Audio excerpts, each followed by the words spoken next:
सिकंदर 2025 में रिलीज हुई एक भारतीय हिंदी एक्शन ड्रामा फिल्म है जिसका लेखन और निर्देशन आर मुरुगादोस ने किया है और इसका निर्माण साजिद नाडियाडवाला ने किया है। इसमें सलमान खान, रश्मिका मंदाना, काजल अग्रवाल, किशोर कुमार मुख्य भूमिकाओं में हैं।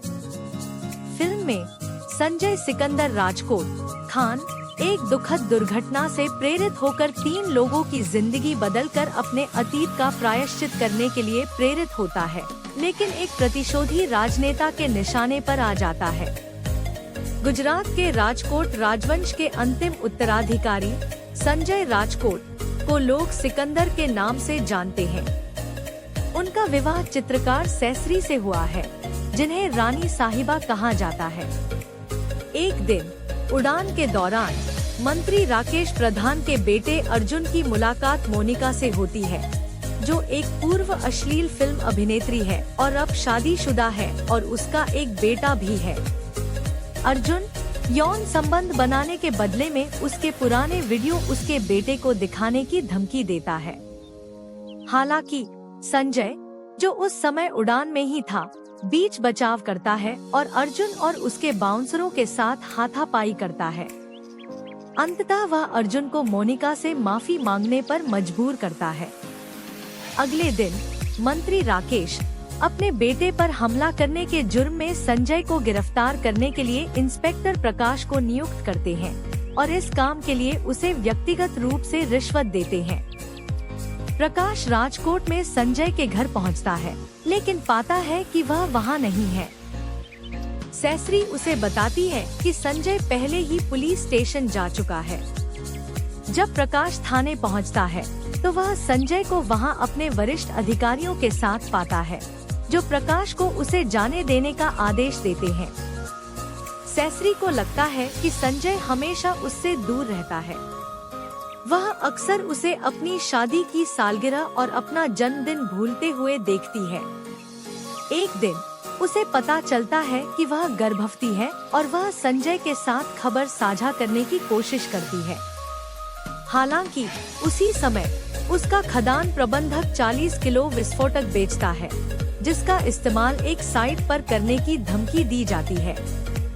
यह संजय को हमले को रोकने के लिए वहां भागने के लिए मजबूर करता है। उससे अनजान सेसरी उसका पीछा करते हुए साइट पर जाती है, जहां वह एक बम विस्फोट में फंस जाती है और गंभीर रूप से घायल हो जाती है। उसे अस्पताल ले जाया जाता है, लेकिन संजय को अपनी गर्भावस्था के बारे में बताने से पहले ही उसकी मौत हो जाती है। अपनी मृत्यु से पहले उसने अंगदान के लिए साइन अप किया था और उसके फेफड़े, आँखें और हृदय मुंबई में मरीजों में प्रत्यारोपित किए गए हैं। यह जानने पर कि उसके अंगों का इस्तेमाल वहां सर्जरी में किया गया था, संजय प्राप्तकर्ता खोजने निकल पड़ता है और मुंबई जाता है। उसे जल्द ही पता चलता है कि उसके फेफड़े मुंबई के धारावी के एक अनाथ बच्चे कमर को, उसकी आँखें वैदेही रंगा को और उसका हृदय निशा को दान कर दिए गए थे। संजय पहली बार कमर से मिलता है और उसे पता चलता है कि अपने इलाके में व्याप्त भीषण प्रदूषण के कारण उसे फेफड़ों की बीमारी है। यह प्रदूषण विराट बख्शी नामक एक व्यवसायी के कारण है, जिसने एक शॉपिंग मॉल बनाने के लिए कई एकड़ जमीन खरीदी है। हालांकि बचे हुए निवासियों को खाली करने के लिए मजबूर करने के प्रयास में वह अपनी जमीन का इस्तेमाल कचरा फेंकने के लिए करता है, जिससे रहने की स्थिति और खराब हो जाती है। इसके बाद संजय वैदेही से मिलता है और उसे पता चलता है कि वह अपने पति, सास और ससुर के साथ रहती है। वह वड़े की दुकान चलाती है, लेकिन उसके व्यवसाय को ऑर्डर मिलना बंद हो गए हैं।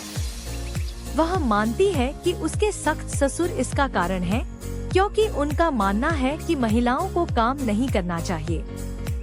अंत में संजय निशा से मिलता है, जो अस्पताल में है क्योंकि उसका दान किया गया हृदय काम करना बंद कर रहा है। उसे बचाने के लिए दृढ़ संकल्पित संजय दुबई के एक डॉक्टर को वीडियो कॉल के माध्यम से स्थानीय डॉक्टरों का मार्गदर्शन करने की व्यवस्था करता है, जिससे उसकी हालत स्थिर करने में मदद मिलती है। बाद में उसे पता चलता है कि निशा दिल की बीमारी के साथ पैदा हुई थी, जो उसके पूर्व प्रेमी कपिल द्वारा बेरहमी से उसे यह बताने के बाद बिगड़ गई कि वह शादी करने जा रहा है, जिससे उसे बहुत भावनात्मक परेशानी हुई। राजकोट जाने से पहले अर्जुन अपने पिता राकेश की एक भाषण रैली में संजय और उसके साथियों को देखता है। इससे संजय और अर्जुन के बीच एक तरह की खींचतान शुरू हो जाती है, लेकिन अंत में अर्जुन गलती से अपनी कार पर मोलोटोव कॉकटेल गिराकर खुदकुशी कर लेता है।